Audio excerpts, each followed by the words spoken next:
Di sini saya akan memaparkan atau memberitahukan cara melihat spek laptop atau komputer adalah sebagai berikut.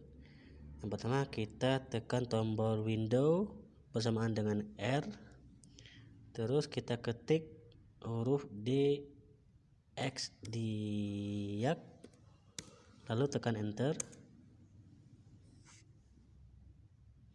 Kita tunggu sebentar.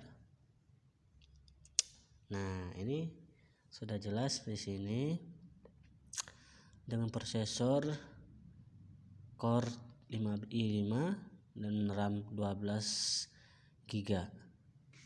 Dan untuk selanjutnya kita melihat manajemennya, disk manajemen. Kita pilih, kita arahkan scroll ke bawah, kita arahkan scroll ke disk PC, lalu kita klik kanan, klik show more option, pilih manage, lalu kita pilih disk management. Nah, ini dia disk yang ada untuk laptop kita adalah sebesar 931 GB atau setara dengan 1 tera.